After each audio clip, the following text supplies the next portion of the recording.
Content warning. This series contains mentions of mental health issues, suicide, sexual abuse, and other sensitive subjects. This is your host, Andrew Pledger, and this is Surviving Bob Jones University, a Christian Cult. I believe in the inspiration of the Bible, both the Old and the New Testaments, the creation of man by the direct act of God, the incarnation and virgin birth of our Lord and Savior Jesus Christ. Episode 4, Leadership, Control, and Daily Life. In this episode, the subject is focused on the leadership dynamics of power and control, and also the daily life of students at Bob Jones University. The first person I interview is Dr. Laura Anderson.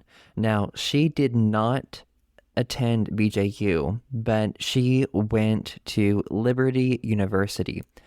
And this section is from an interview I did on my podcast, which is called Speaking Up, where I interview people who survived religions and cults. The link is in the bio if you want to check out that podcast. But she had a lot of insights about Liberty University's dynamics that were the same as Bob Jones University's, and I wanted her to dig into it a little bit. And like something that I'm a little bit curious about you digging into more with like the dynamics of power and control, because, you know, I went to Bob Jones University, and you went to Liberty, but I think they both operated basically the same. Yeah. Because of that fundamentalist Christian agenda behind it. But through the dynamics of power and control, can you explain what that looked like at Liberty? Yeah, so I probably had a little bit of a different experience just because I did get to do the hybrid where I'd go on campus and I'd come off and like those sorts of things. I think they recognized that they were working with students who, like in the master's degree programs, you know, we're not 20, 21, we're adults, right? We have our own lives. However, we still had to like sign like a modified covenant, right? So like same. Yeah. So it was this modified thing that they couldn't totally keep tabs on you, but because of how fundamentalism works, there's always this like, well, what if they find out type of thing. So it was everything from like the drinking rules, like the no sex before marriage, you have to be straight, all these things, right? That like definitely played out when we were on campus, that we had to, you know, like had to do. I remember one night going out with two of my classmates, because in this particular class, it was during the summer, so they didn't have like meals and stuff on campus. We'd go off campus. And I was out with two of my classmates, and I think they both got like an alcoholic beverage. And I didn't drink anything at the time because I was so terrified, and I especially wasn't going to drink in that context, right? Because we're like in Lynchburg, like Liberty is literally everywhere around you. And I remember looking at them being like, you know, we're not supposed to do that. And one of the guys is like, I'm 35 years old. I'm going to do whatever I want. And I remember just thinking like, I wish I had like the ability to do that, but I don't. But it was like that on campus, like when we were there. And then when I was home, I went to an even more fundamentalist church than Liberty was. Like Liberty actually was like a little bit less. Like I remember I relate to that. Yeah. So it was like, oh, so then I'm coming home and I also can't drink because I'm working at the church in a paid, actually at that time I wasn't working at the church in a paid position. I was volunteering. But I knew like if anybody saw me out at a restaurant or this or that, I still had that oversight, the surveillance culture, right? I think that's one of the biggest things. I mean, I guess I can't speak for your experience at Bob Jones, but I think that one of the things that's so messy about fundamentalism that really gets to you is this idea of like you're always being surveilled. And so you never quite know, is this going to get back to the powers that be that's going to result in a lot of consequences for me. And I have like, I think this kind of goes along with the question you're asking. It's not my exact experience, but there's this idea, and I can't remember like what what generation this was in there, but it's a shape called a panopticon. And they used to make prisons this way. And it's this shape that all the prison cells are like kind of in almost like a circular shape with their doors facing towards the middle. And in the middle of this, there's like a guard shack. But it has like double-sided glass. So you can't tell where the guard is looking. And they actually, in these prison systems, did not ever have to lock the doors because you never knew where the guard was looking. People were like, I don't want to do anything. And then what started happening is the prisoners started kind of policing each other.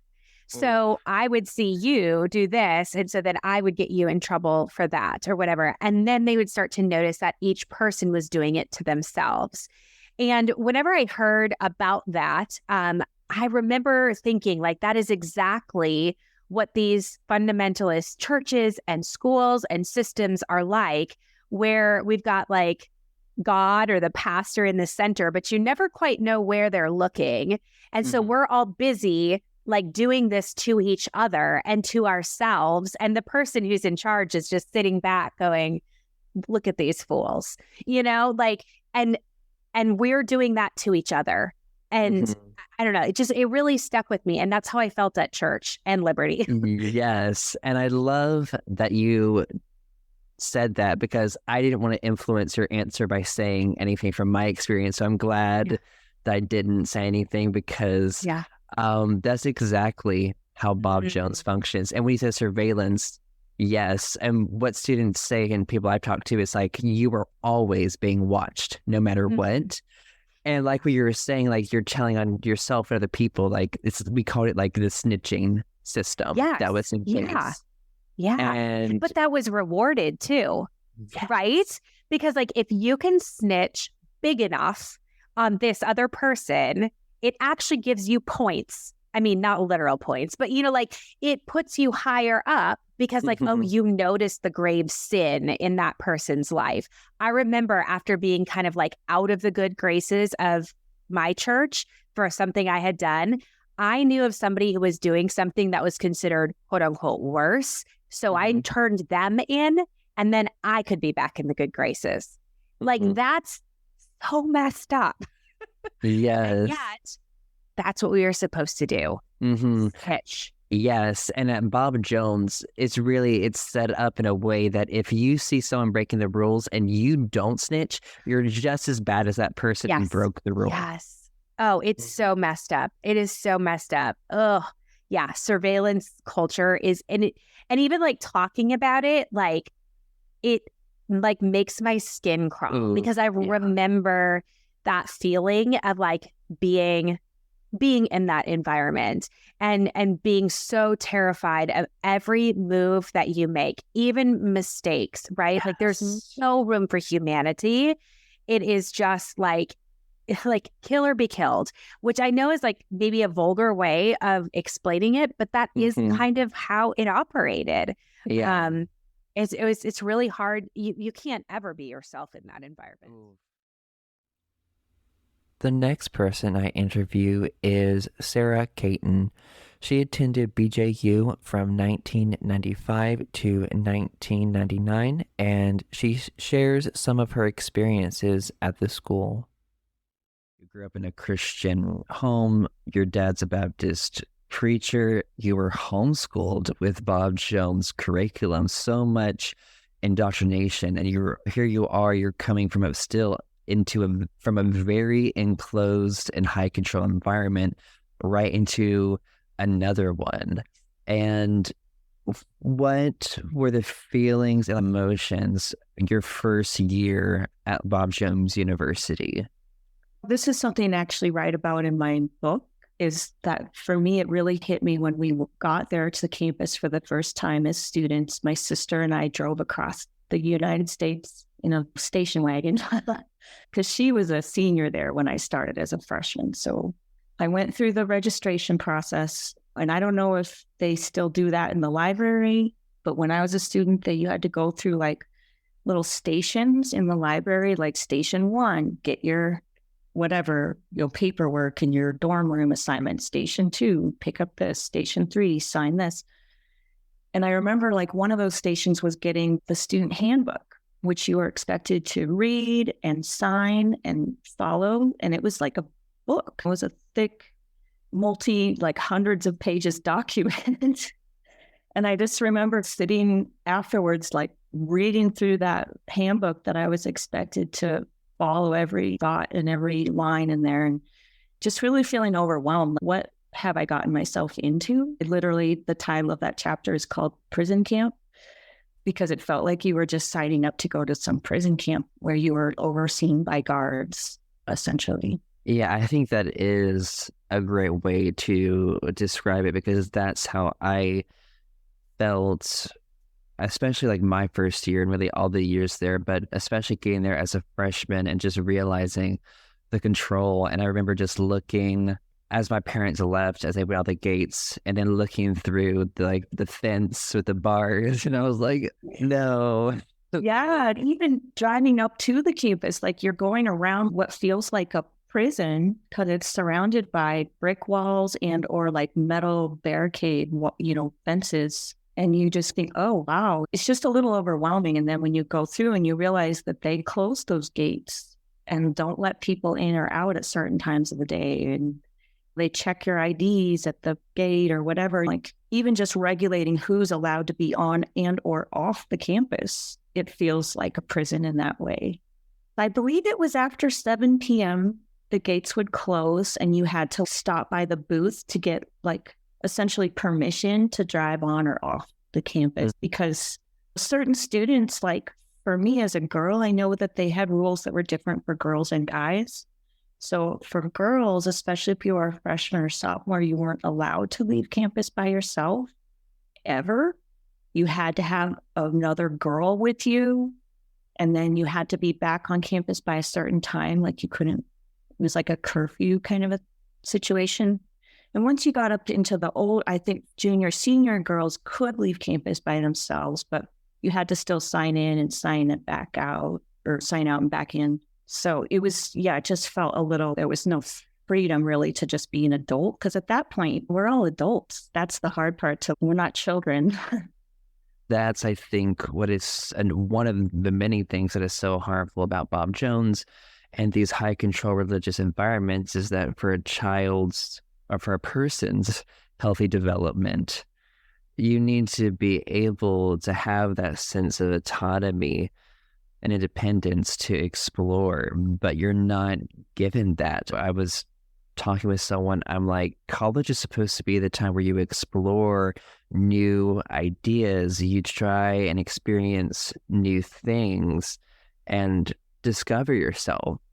But at Bob Jones, that's not possible. You're told what to think, how to act, what to do, what's the right way or only way. What were some of the really core negative experiences that you had there? Would you want me to, let's see, gosh. You're like, where do I start? I know, right? I remember one of during my freshman year, there was this, so you know how we had to all go to chapel? Like they would literally lock you out of the dorms. You would have to be in your seat or wherever in the auditorium. But so during one of those Sunday morning services, they had Junior, is what everyone called him. He was the Bob Jones II. And at the time, his son, Bob Jones III, was the president of the school. And he was called the chancellor, like the spiritual leader person or whatever. So on that particular morning, he had been given the job to preach the sermon. And I'd heard all about this guy from my parents. They glorified him and worshiped him, essentially. So I was curious to hear what he was going to preach about. And he got up and he just started, first of all, going off about toothpaste and some crazy stuff about saving toothpaste and all this crazy, it was just weird. And then he started railing into women. How dare they think they should be working outside the home? How dare they be out there protesting and getting jobs and being anything other than homemakers and wives and mothers? And that was his sermon, basically, was putting down women who want something more for their lives. And I'm like, first of all, we're at a college. it's at least half women. And so you think all of these women are there just to find husbands? Now, in reality, yes, a lot of them were there only to find husbands. Like, you're at a school where you're pursuing a degree theoretically to get a job, and you have the leader, the spiritual leader, used to be the former president, like getting up there saying, what are you doing? You should be at home. And I was so mad. Like, I literally was looking around the auditorium at like other people to see if they were understanding what he was saying and if they were getting it. And I couldn't believe everyone was just like nodding their heads along with him. Like, yeah, that's true. And I wanted to stand up and just start shouting. That's how I felt inside. I wanted to be like, no, like, why would it be any different? For me growing up, I thought, why would a girl have any less opportunities than a boy? That's what I wanted it to be, was that it was equal. But I kept bucking up against this environment that kept telling me that women are less. And so that just really, it pissed me off, basically.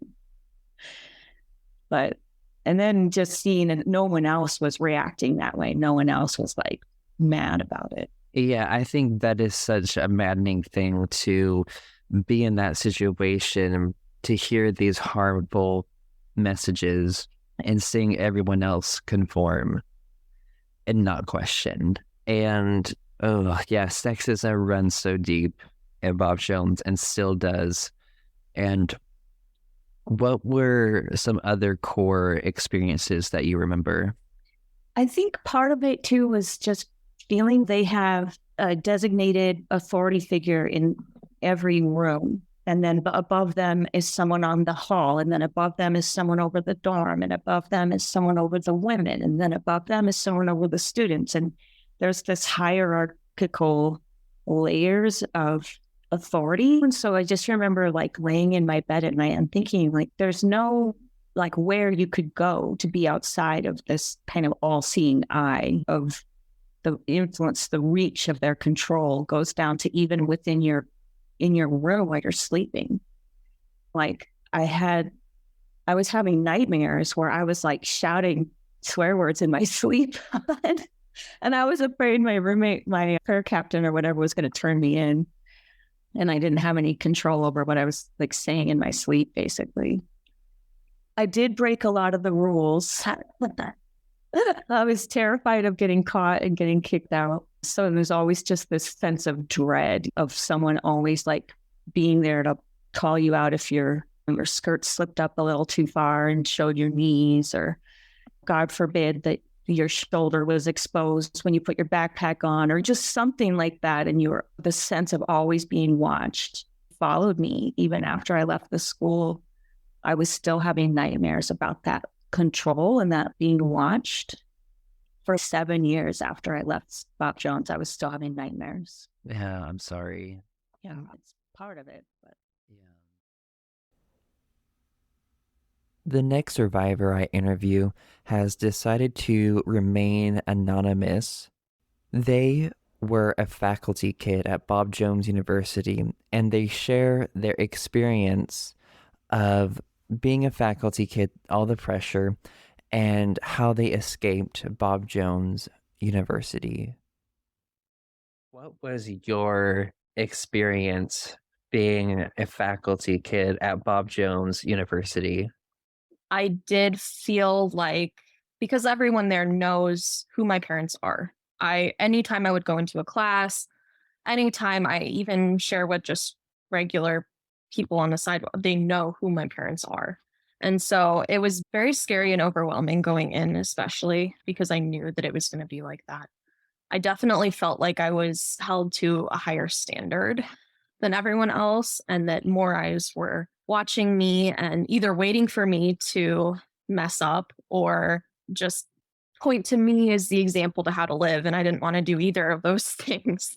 I didn't want to be in the spotlight for being a bad kid or for being a good kid. I just wanted to live my life. And I couldn't be my own individual because they put me in a box that they made. And if I went outside of that box, it wasn't even that consequences would be really harsh against me. It would be really harsh against my family, and it would look bad on my parents. And I just felt that wasn't fair to them. So I had to live my life perfectly so that it didn't come back and hurt them. I want you to be careful because I don't want you to say something to reveal your parents' involvement because I know that would give away your identity. But from what age were your parents faculty at Bob Jones University in your childhood? And then when did they stop being faculty at Bob Jones? At what age were you? I was probably around 5. So I don't remember a lot of when we were there, but they were still very involved in Bob Jones because a lot of their friends were all faculty members. And even just with the teachings that they do at Bob Jones, it invades a lot more than just schooling. And I'm really curious, when was your first experience with Bob Jones? Did that start in college for you? It did start in college. And thankfully, going in, I knew exactly what I was getting myself into. And I was not excited about it. I just knew the expectations and I knew the teachings. And I was probably still religious at that point. But I knew that Bob Jones was just going to feel like a prison to me. And I knew that I didn't want to do that, but I couldn't explain that to my parents. So for the first 2 years of my college experience, I went to a community college because I was just like, oh, it saves money. It's a lot easier and it's just a much better choice. And so I framed it that way. And then once I finished 2 years there, I didn't really have any way to get out of going to Bob Jones. And so I just knew that there wasn't really any other option. So I ended up going there for my final 2 years. And yeah, so I went there for 2 years. Ooh, wow. And so I can totally relate to what you're saying, how feeling like you couldn't tell your parents that you didn't want to go there because there's just, when you grow up in that kind of environment, there's so much pressure to appear perfect, and saying to your very Christian parents that I don't want to go to a Christian college, that's probably one of the most disappointing things they could probably hear. And I even offered, or I didn't offer, I just was trying to feel the waters on it because I didn't want to come out right and say it. But I even mentioned maybe I can go to a different Christian college. And that was my mom said, you can, but I would feel very sad. I would be disappointed. So it was very much okay. It was a very emotional manipulation thing that this is just something that I'm going to have to go through. I'm going to have to endure. And so going in, what were your expectations of the school?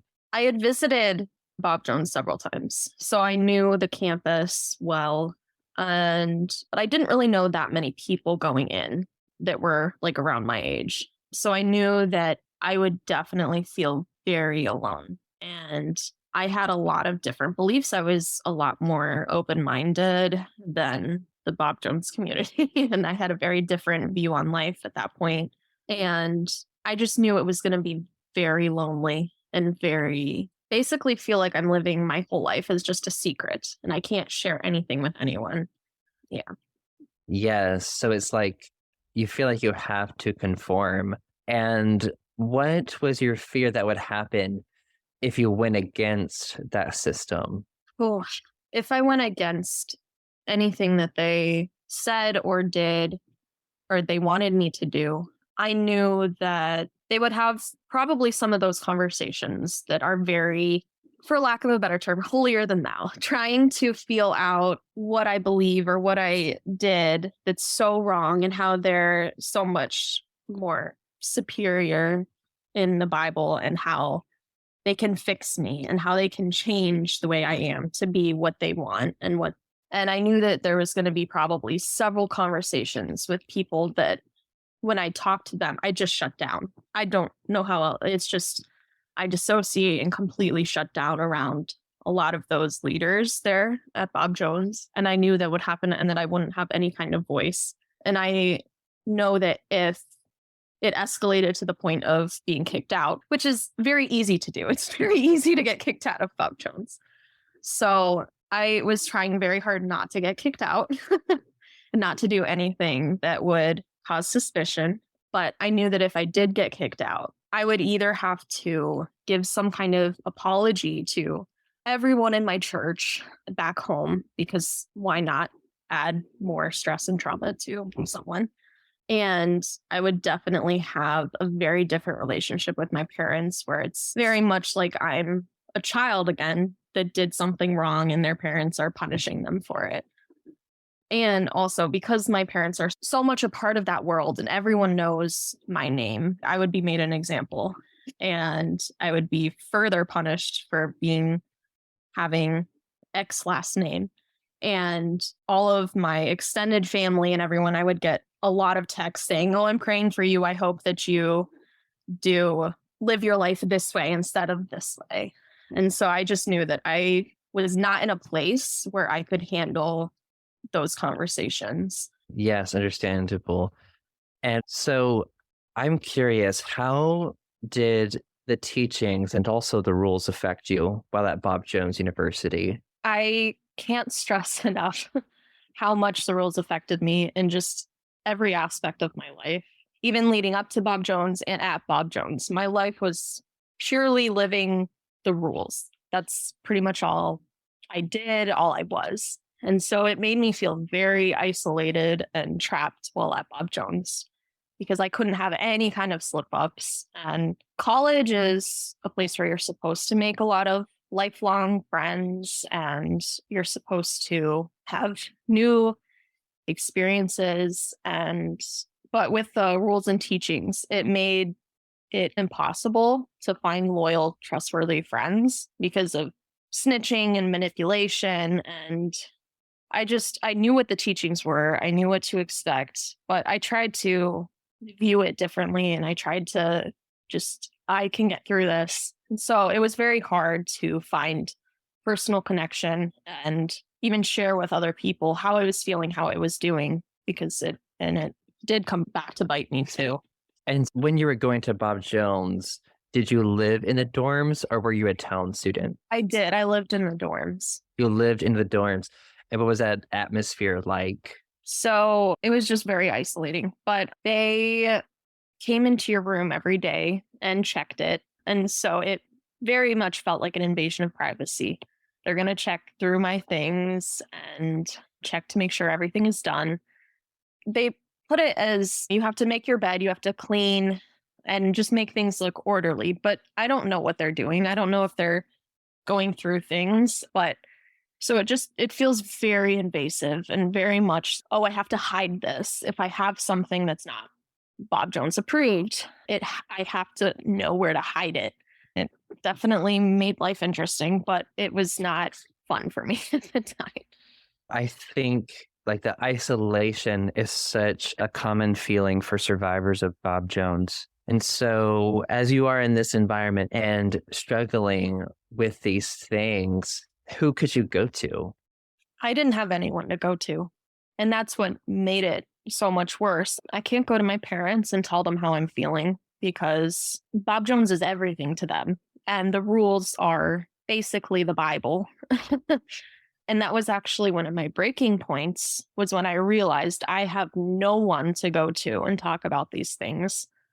And I did reach out to a friend who was not part of that community, but she grew up with me. She went to the same Christian schools I went to. So she knew what it was like, not necessarily quite the extent that it was, but I reached out to her and it was like, I am drowning. I don't know what to do. And I'm honestly afraid for my life. I'm afraid not that they would do anything, but I was just so depressed and in such a dark place that I just did not feel like I could go on. And just knowing that there was no one I could turn to, nothing to do. And she really encouraged me to get into therapy.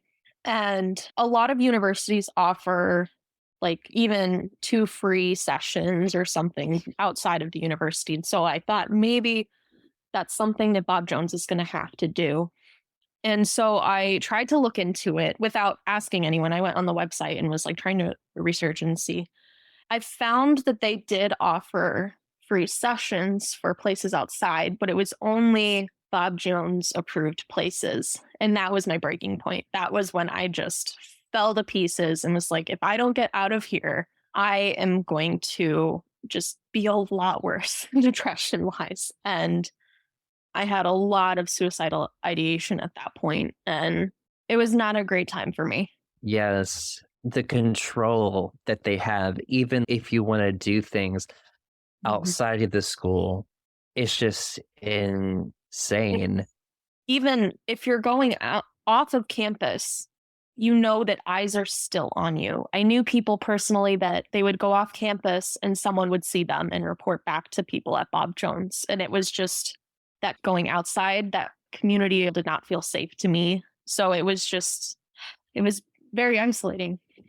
Yes, and as you're dealing with all these things and you're just trying to get a college degree, and to me, one of the things that as like a young adult and as a college student, you're supposed to go to college to study what you want, explore all kinds of different ideas, and come to your own conclusions about what you personally believe. And like you said earlier, have all kinds of different experiences and exploring yourself during this time. But you can't do that at Bob Jones. It's a very restrictive and controlling environment. You're told what to believe, how to think, and you're told it's the truth. This is God's truth. And questioning Bob Jones, in a sense, can be seen as questioning God. And I think that's how they have so much power and control, is because they claim that their interpretation or their approach to life is based on God's word, and apparently they can interpret God's word perfectly, and they have the only right interpretation.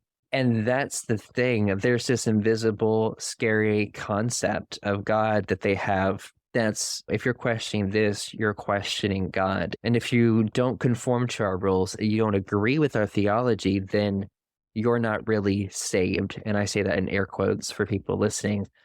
And they assume that if you're spiritually right, you will automatically believe and think exactly like them. You will fall into line and no questioning, and you'll be happy and you'll thrive.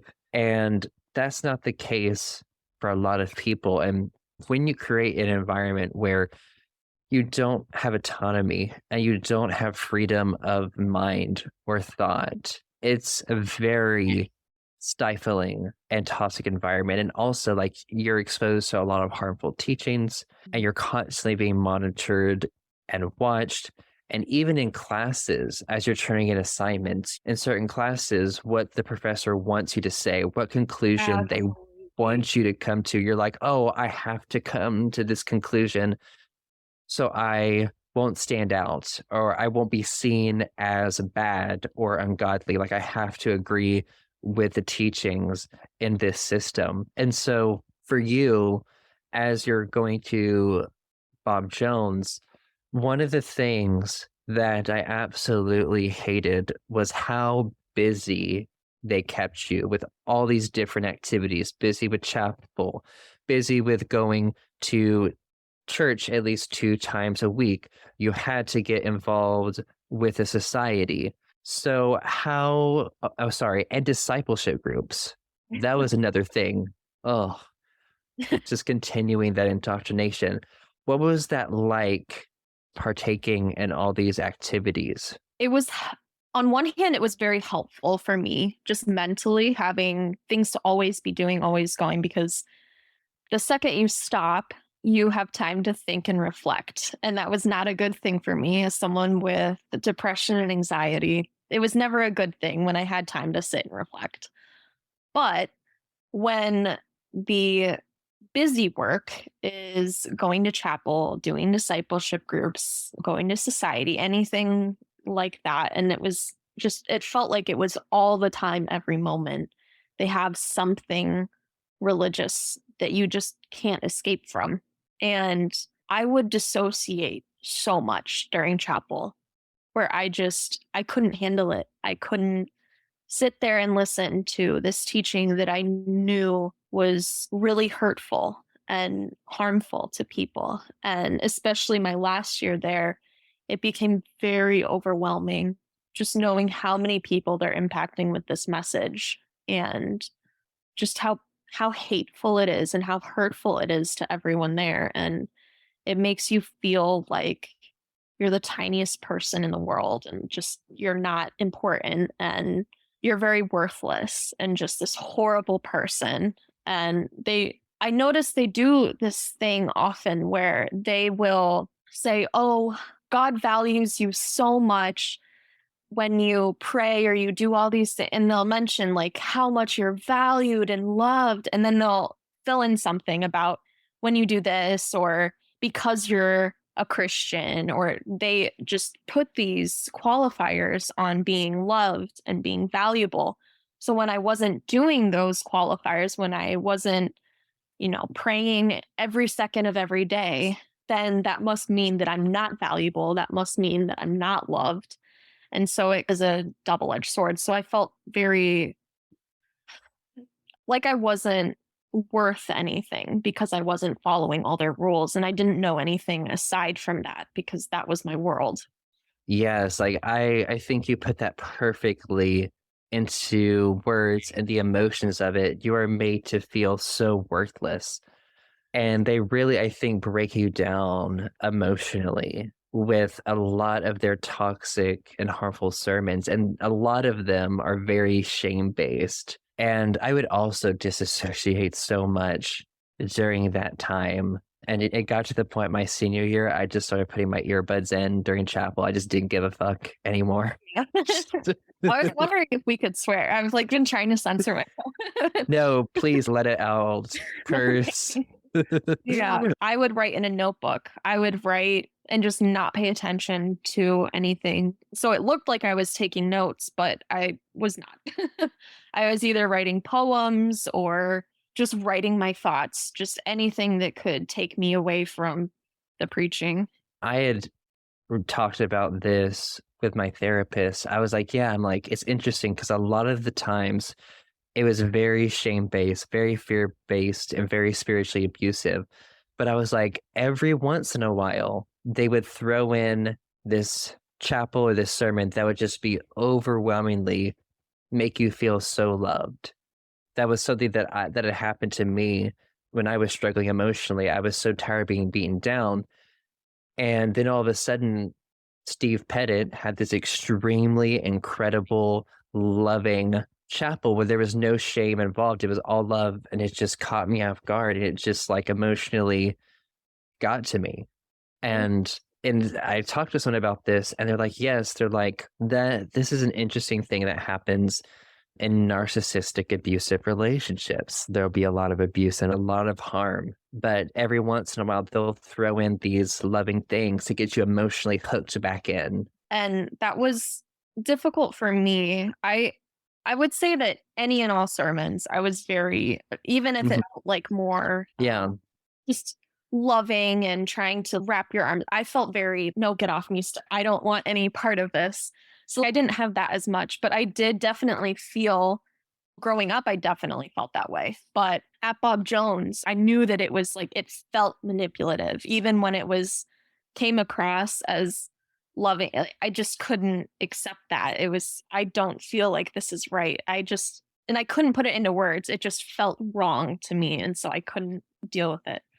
But also, part of me really wanted to believe that the Bible and Jesus were real and really meant something to me, because it meant a lot to me when I was younger. And when I was a teenager, it meant so much to me. It was a huge part of my identity. But then when I went to Bob Jones, I felt like I just lost it all. And part of me really wanted to hold on to that and find some way to still believe in God. And so in a lot of messages, when I was paying attention, I was trying to find something that I could hold on to. But a lot of times it wasn't there. And so would you say that this environment traumatized you? Definitely. It did traumatize me in the sense that, again, like, I hate to repeat myself this much, but I felt very alone. I will say, going into Bob Jones, I experienced a lot of my own, before going to Bob Jones, I experienced a lot of my own personal trauma that was very difficult. But I pushed it down a lot. And so when I was at Bob Jones, I started getting just constantly triggered, and it brought up a lot of repressed memories for me, and just it definitely did not help. So I don't know that Bob Jones itself was the most traumatizing thing in that moment, but it certainly did not help my own experiences. And when you do experience trauma, the best thing for you to do is to, one, get help. And I couldn't do that, but I couldn't find a community that helped me. I couldn't really get out and try new things because Bob Jones kept me in such a closed box. And it definitely exacerbated a lot of my trauma. It doesn't help that people with personal trauma, they can't control the things that happen to them and when things happen to them. And a lot of times I was made to feel like the villain in my own trauma. And I couldn't get help from friends.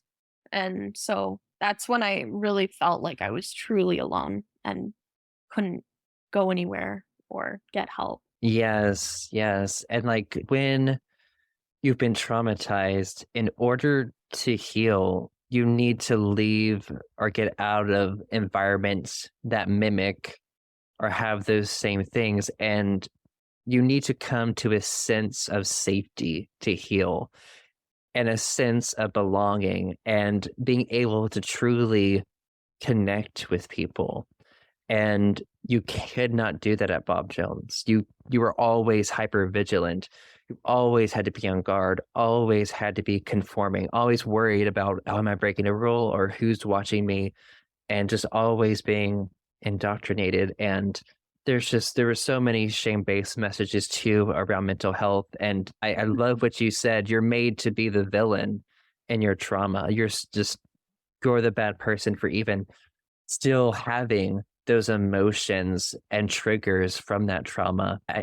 I relate to what you were saying, and I've talked to other people who are like, same for me. I had trauma before even going to Bob Jones, and they did not make it better at all. It was not a good environment as a traumatized person already. So the first year was really difficult, and I knew that I would not be able to get out of Bob Jones intact, mentally intact. And I didn't, but at least I did some better. So I saw a therapist the second year. Thankfully, I did see a trauma-informed, not religious therapist for my second year. And basically the whole time she was telling me it's not really going to get better because you're still in an environment like this. And so basically my job here as your therapist is to just get you through this year. And so I didn't really experience a lot of healing and therapy that first year because it was just, we just have to get through this. Yeah. How were you able to leave that environment? Because you grew up in this religious environment, your dad being a pastor, going to a Christian school, your parents having these high expectations, other family members being religious, and then you go to Bob Jones University where you're surrounded by more people like that and that belief system. So how were you able to get away? Thankfully, I did graduate, and that was the goal, was to not get kicked out. And because I grew up that way, I knew what they would expect. I knew what the right words were. And like you said before, with different assignments, I knew, okay, I have to end this assignment with Jesus is the only way. And this is how it relates back to Christianity and how our branch of Christianity is the correct branch. I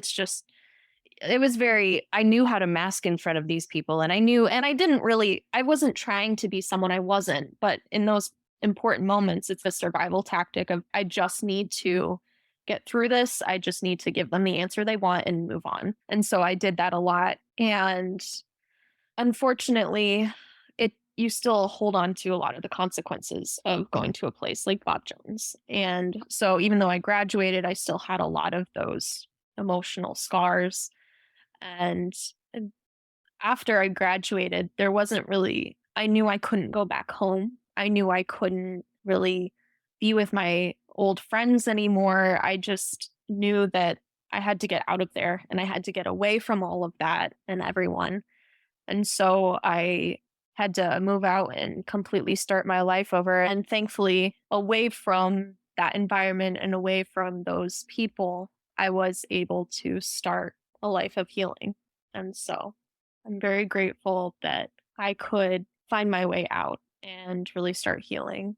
What advice do you have for people who have survived Bob Jones University and are wanting a new way to approach life? I will say the biggest thing that really helped me was just having a lot of empathy and having an open mind for new experiences and new things. And I love doing new things, meeting new people, and I love hearing different people's perspectives. And an easy way to do that without going outside and doing things is the internet, finding spaces on YouTube or even reading books that are outside of what Bob Jones thinks is biblically accurate. It was really helpful for me growing up, realizing, oh, there's other perspectives. There are other people like me. And even those who aren't like me in these stories, it's a different perspective. And so it's helpful to learn that people think differently. People are different.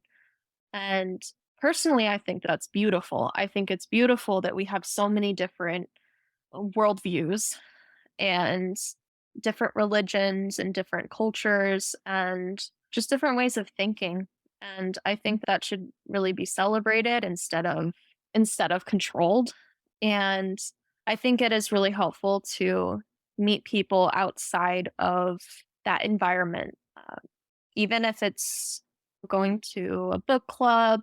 If you have a dog, going to a dog park and just talking with people. Even I would definitely recommend not doing a religious job, getting some kind of secular job where you meet people who have other stories and have another way of looking at life.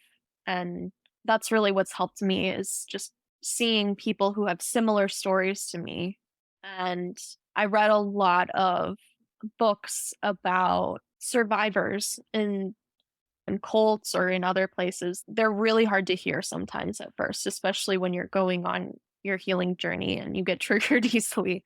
Sometimes you need to take a second to step back and just breathe and be like, I can't do this today. I can't finish this today. And that's okay. You can go back and watch 5 minutes more the next day or the next week and just give yourself a lot of grace. And I know that for me, especially too, I grew up that way. And so I believed those things.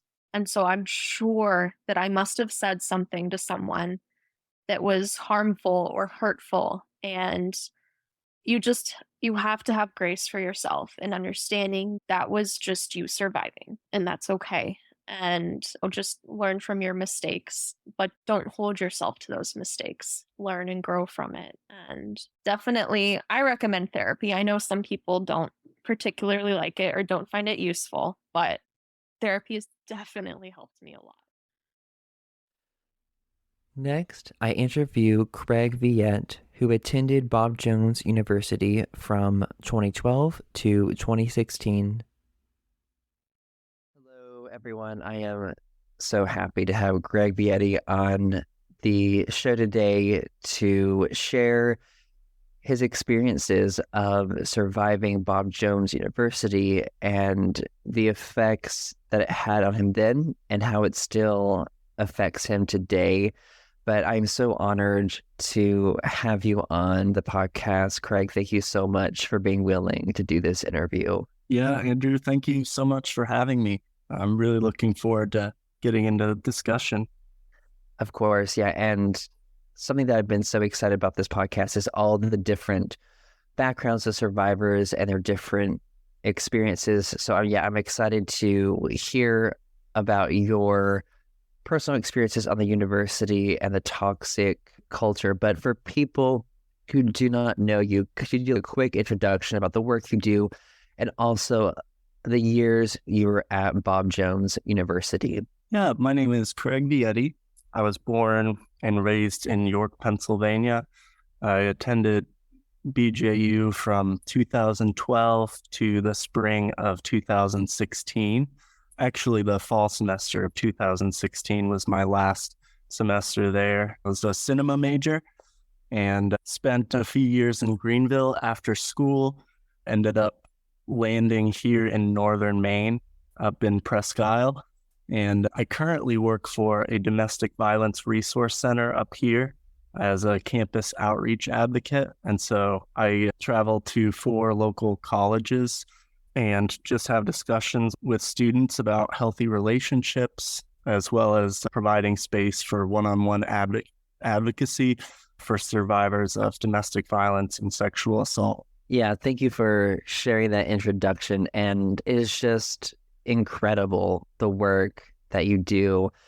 And I think also like domestic violence and coercive control, I think as people will see throughout this podcast, how these different toxic religious and cultic environments create abusive situations and abusive dynamics. So I'm glad that you're educated on it. You know what it looks like, and you experienced that yourself at Bob Jones University, that coercive control and those power dynamics. And now you're able to educate other people and help others through that. And that's why I'm so excited to have you on the show today, because of your knowledge in that area. But yeah, I appreciate that. I will say that when I first got this position and went through some of the training that we do, it was quite eye-opening just to look back and see how aspects of power and control really are strongly at play, both at Bob Jones and in my life before that. And I'm really passionate about, a lot of people don't even realize that they're either in an abusive relationship or environment, or that they are helping perpetuate that. And anytime I have an opportunity to speak to others about these things, it's a gift. I'm grateful to do it.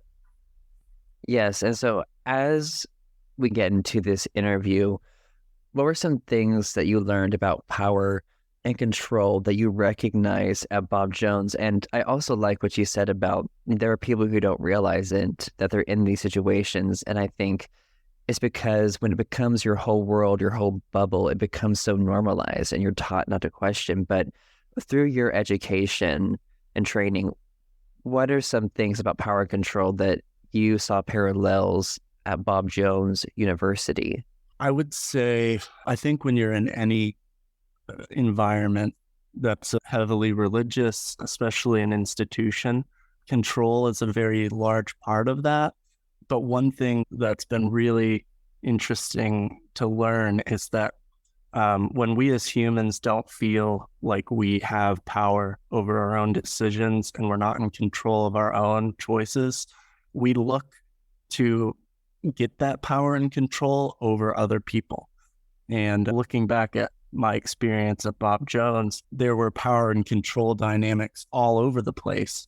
But I think especially for women there, it was much worse because they're automatically born, more often than not, born into an environment where they don't have a lot of power control over their own choices, over their own bodily autonomy. And so I know that a lot of my friends there at school had it much worse on the women's side of things in dorms and with other supervisors. Just a natural unfolding of that. These women who were in places of positions of power definitely used it and leaned into that to find some sense of power and control in their own lives. It was really interesting to look back on and see that play out over and over. Thank you so much for sharing that incredible insight, because that's something I guess I never considered before, because I've heard so many horrible stories about the women, like the very few women who are given these positions of authority, and they just go crazy with it, and they really run with it. They're really are awful, a lot of them. And then, the guys part of it, there are definitely bad leadership in the men's area, but I don't think it's as bad in the men's dorms with this extreme love of power and control and using it and abusing it. And then I would hear these horror stories of these women supervisors and the dean of women.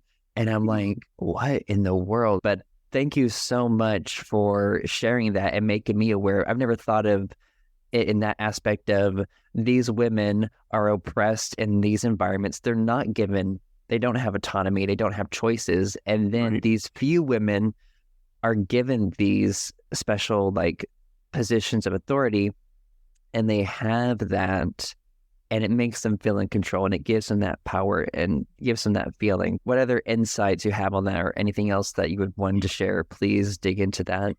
Yeah, I think especially when it comes to relationships, the patriarchal aspect of that and the type of environment there, including the teaching, the curriculum about relationships, about marriage, about what that is supposed to look like, just sets up situations for people to be either abused or trapped in a relationship that is not healthy, is not good. This strong emphasis on male leadership or headship, it takes away a woman's ability to have her own life. She really becomes a servant in a way, but there are these underlying messages of worth that really get ingrained, that you have this specific role and you do these things and we're all equal, but we have different roles. And more often than not, the roles of men are much more respected,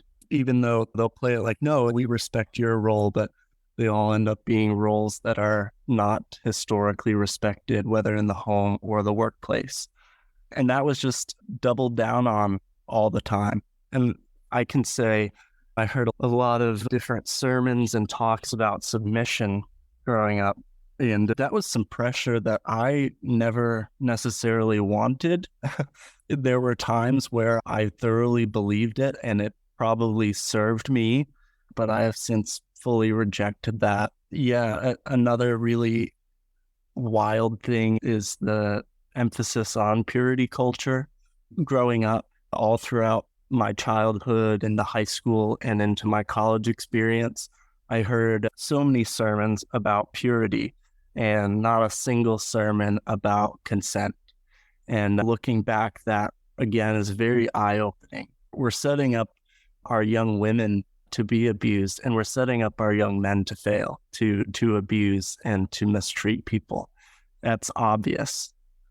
Yeah, like I agree 100%. And the thing is, they still defend it. They still defend this abusive dynamic. And I think this extreme movement in fundamentalism and how the patriarchal family, the umbrella of authority, creates these abusive family dynamics. And like, I think of it as like a set of Russian dolls in a sense of how with your larger church or organization there, it has that structure there, and then they perpetuate it in your family, and then it happens in interpersonal relationships. So it's one underneath the other duplicating itself. Oh yeah, and you can take that and expand it out even past religion. This also ties in culturally, politically. Yeah, the church has done a pretty terrible job of, for all the talk at Bob Jones about being separate or different from the world, when it comes to relationship dynamics, they have followed suit with what our culture has done since humans have been around. It's not countercultural in any way, but I feel like that is lost on them. in the next segment of this episode, I interview Nate DeCal. Hello, everyone. I am so excited to have Nate DeCal on the show today. He is the producer and co-host of the Full Mutuality podcast and the co-founder of the Dauntless Media Collective. Thank you so much, Nate, for coming on the show today. Thanks for having me, Andrew. Of course. Yeah, I'm so excited to dig into your story and hear about your experiences at Bob Jones University. But for people who don't know you, can you tell a little bit about yourself and what years you were at Bob Jones University? Sure. So I attended Bob Jones University from 2003 to 2007. When I was growing up, I was a big James Bond fan, and I thought it was really cool that I was graduating in the class of '07, but obviously I was not allowed to make any cool t-shirts or anything because we're talking about Bob Jones here. But yeah, my background was very much a part of the Bob Jones culture. I grew up in an independent fundamentalist Baptist church up here in New Jersey.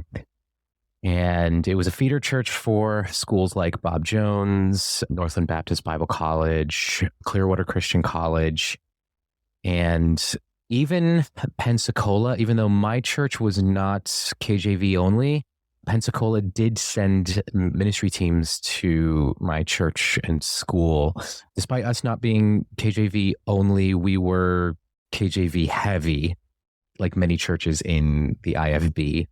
But my pastor growing up liked to use the New American Standard version during our evening services while sticking to the KJV during morning services. Yeah, I grew up in a world that was very closely tied in with that whole fundamentalist orbit around places like Bob Jones. What were your impressions of Bob Jones? While I was growing up, I ended up visiting Bob Jones relatively frequently throughout high school.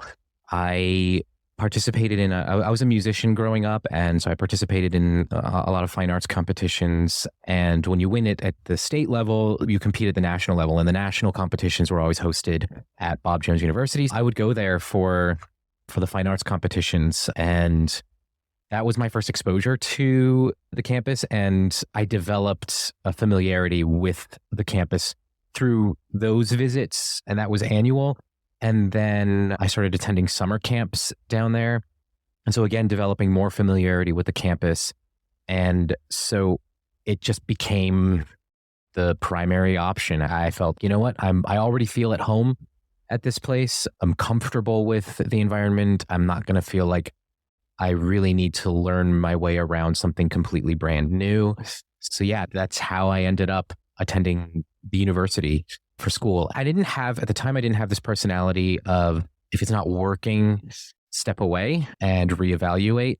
I developed that much later in life. So for me, despite the sudden realization that I was probably in over my head and I was getting pulled into a culture that I didn't feel completely comfortable with, I decided, you know what, I can stick it out. And I justified it a lot in my head. This is good discipline for me. The education is top notch, as we were being told. And yeah, so all of those thoughts were running around in my head. And that's what kind of kept me there, when internally, I think looking back, had I listened to my body, I would have recognized I'm not safe here. There's really nothing for me here. And also my prospects beyond this world aren't good. But again, having grown up in the IFB world, you just assume that is the be all end all. And so anything beyond that world is sinful or anathema or anything like that. So yeah, that's how I ended up there and what kept me there. And then by the time I started getting that feeling like, no, this isn't really the place for me, I had succumbed to the sunk cost fallacy and was like, you know what, I've already done 3 years, might as well just put my buckle down and just get into it. From your experiences, let's start with, what was a day in the life of a Bob Jones student in the 2000s? So when I got there, there were a few rules that had just recently been scaled back or removed. And one of them being the early morning bell, the rising bell. So I was still like the students that were there just prior to me, like the upperclassmen, when I started attending, they were all like so used to getting up at, I think the bell would go off at 6:55 a.m. or something like that. So they were all used to getting up really early. So my room was always bustling with activity at 7 a.m. And my first year, I was like, oh, I want to do the whole sleeping in thing. So I didn't schedule myself any morning classes. So my first commitment was chapel in the morning. And then So the rules at the time, I don't know if these are still there, but for guys, it was shirt and tie, and we had to wear a tie all the way through chapel, and then after chapel, we could remove our neckties, but we weren't allowed to wear a necktie that was like partially, like we couldn't loosen our necktie. It was either all the way on, like up, top button buttoned, or completely off. They felt that looked slovenly or something like that. And yeah, get up for chapel and attend our chapel services, which were very strictly monitored. Every row had a monitor keeping track of chapel attendance. They would also keep an eye on you to ensure that you weren't sleeping during chapel. And then after chapel, you go to all your classes. One of the things about BJU, and I believe this is probably true of any evangelical-based university or college, is that each class starts with prayer every hour. We sat and we had prayer in our classrooms. And yeah, so that was, and then I would finish up classes and then I would go to dinner or whatever at the dining hall with my friends. We had, in the dorm rooms, we had quiet hour. I believe it was from 7 o'clock till 10 o'clock. So you weren't allowed to, if you were in the dorm during that time period, you weren't allowed to play video games. You weren't allowed to play guitar or listen to music at high volumes. Like, it had to be quiet in the dorms. And that was all week. I think it was just the weekdays from 7 to 10. And I think that set me up for failure, because that to me just seemed like not a fun environment.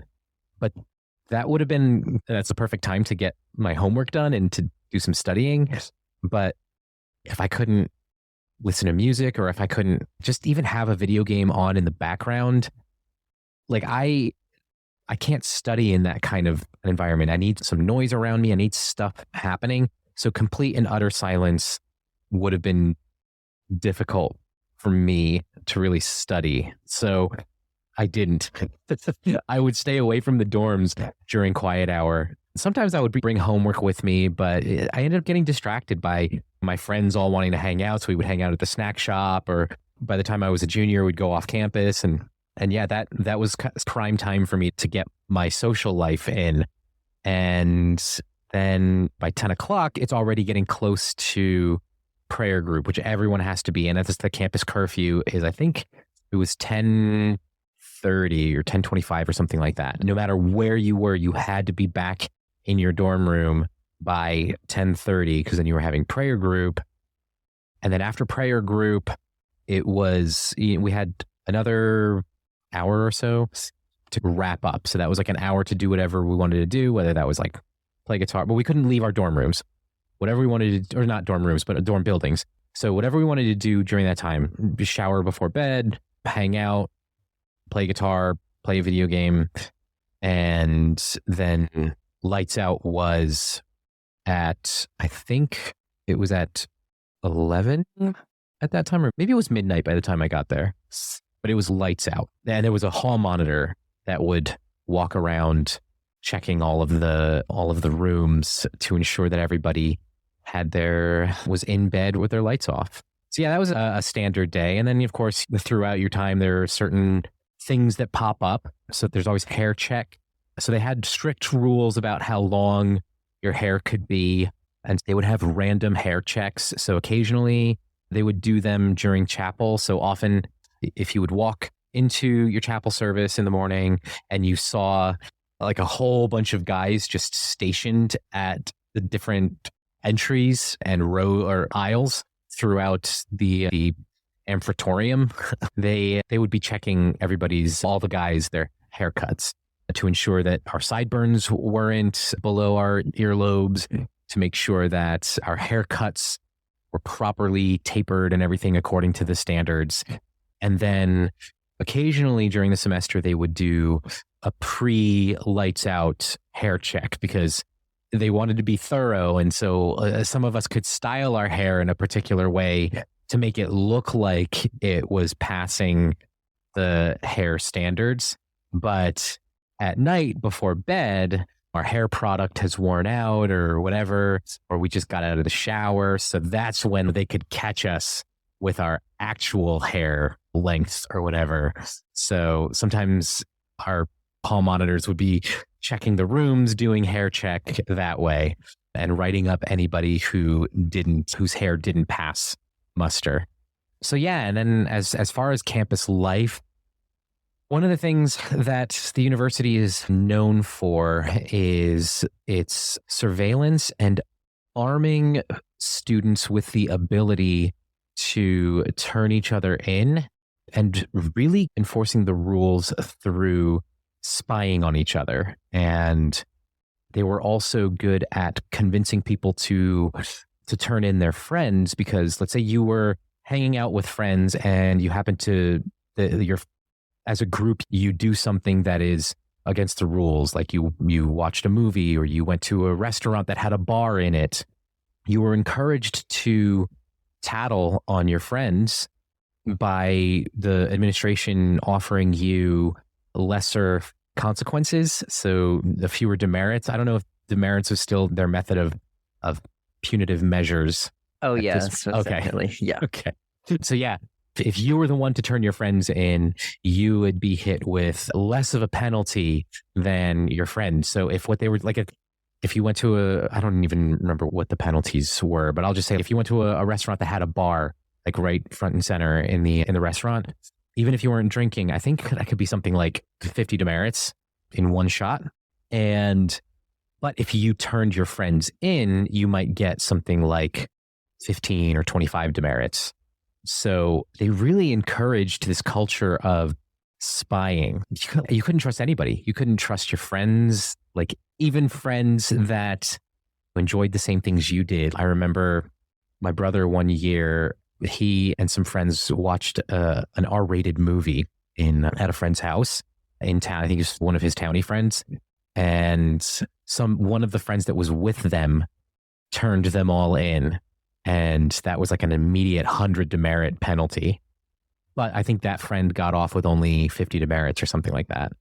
So yeah, that was the culture of spying. And of course, as I'm sure your listeners have probably heard, the penalty or the limit for demerits, I don't know if it's still the same limit, but at the time that I was there, it was 150 total before you got kicked out. You could you had one semester and then your slate was wiped clean. But if you accrued 150 demerits in one semester, you were expelled from the school. And I think you were required to take 1 year off. You weren't allowed to return to BJU for a year after being expelled or something like that. Yeah, 150 is still the case, because I remember a roommate my freshman year, they accumulated 149 demerits, and they're like, if I get one more demerit, I'm gonna get kicked out. And it was just because my roommate was skipping church and like being honest about not going to church, and so he accumulated all of it from that. And he was being petty because he wanted to go to this church that had contemporary Christian music, but Bob Jones would not let him do that. And like he knew someone from his hometown, and actually, I'm not going to say where because people know, but in his hometown, he knew them, and he had that connection and a way to build community, and they didn't let him do that. So he's like, you know what? I'm not going to church. Oh, wow. You, Bob Jones. And I'm going to be honest about it. So That's so funny. He talked to the dorm supervisor, and I think because like he showed enough like remorse or repentance or whatever, he wiped it and he was fine. But that's how I remember learning it that way. Of these guys, one more demerit and I'm going to get expelled. Yeah, it's a culture that encourages dishonesty. I have to laugh about the fact that your friend, your old roommate, was honest about it, because I'm like, I didn't know anyone who was honest about. I know. I lied on my church form all the time. Like after freshman year, I basically stopped going to church, and I lied about it. Wait, you had church forms? Yes. What did y'all have to do? We had mandatory Sunday service on campus. So if you were on campus on Sunday, you had to attend the big service. And the only way you could get an exemption is if you were on extension at one of the local churches for the Sunday morning service. And then they strongly encouraged us to attend evening services at churches around town. but that wasn't ever really enforced very well. And because there were enough students who were doing extension ministries on Sunday mornings, they would just stay in their dorms Sunday evenings because they were exempt from the rule of having to attend their local church in the evenings. So they would be in the dorms on Sunday evenings. And so I could hide amongst them. Even though I didn't go on extension Sunday morning, I was at campus church on Sunday morning, and Sunday evening, I would act like I went on extension that morning. If anybody asked, I'd be like, "Oh yeah, no, I was at church this morning." I remember hearing that there used to be campus church, but I started going to Bob Jones in 2018, and they did not have campus church. They had a list of Bob Jones approved churches, and you had to eventually pick one. And every Sunday you filled out like a Google form or Microsoft form or something about, yes, I went to church. It was this church, and I went to these 2 church services at this time. And like basically like the honor system of, yes, I attended my 2 church services this week. So you either had to go to 2 church services on Sunday, or 1 on Sunday and then 1 on Wednesday. And Sunday mornings, they would, when I was there, I remember them clearing out, especially like the freshman floor, clearing out the floor to make sure you were out for church. And so for me, I learned the first time I skipped church, it was on an accident. I slept in and I hear the RA checking rooms. So I woke up, and it's funny because I was a rule follower my whole life until I got to Bob Jones. They made me a rebel. I put it on them, all of them. And I remember hiding basically behind my mattress in the wall, and this person comes in and they didn't see me. Thankfully, they left. And that was my first. So then after that, I just figured out ways to skip church. It was either hiding in the closet, literally, and or walking off campus in like regular church clothes, but having athletic clothes underneath. And I would walk through this neighborhood and go to this nearby park and chill. But I figured out ways to get around that. That's amazing. And something that was so annoying is when I was at Bob Jones, the pandemic happened. And for a little while, for a short period, they brought back campus church because, especially when the numbers got high on campus, they were like, you know what, guys, we don't want y'all going to local churches. We're gonna do campus church. Because that's a great solution. Oh, I know. Over 2,000, like 2,500 students all packed into this auditorium wearing these like thin little masks. And we're like every other seat, which is like 2 feet apart. So it's okay, whatever. Wow. That's not enough. No, not enough at all. It's funny that you mentioned that your little strategies for getting out of things.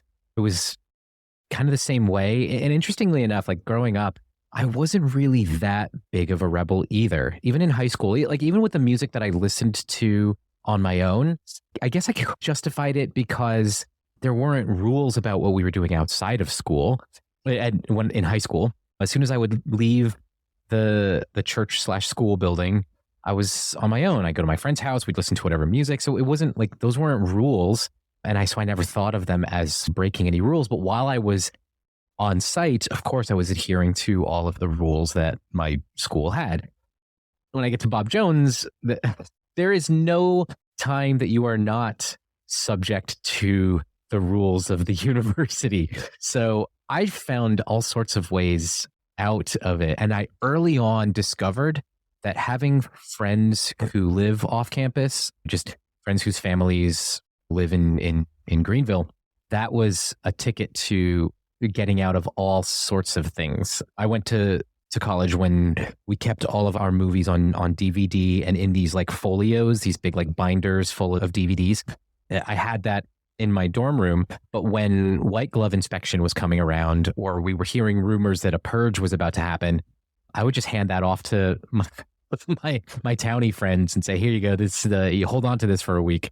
Or could you explain purges? Oh, okay. There were occasional times where the hall monitors would, or I guess they were RAs by then, they would go through everyone's rooms during like chapel service or something, and they would check for any potential contraband.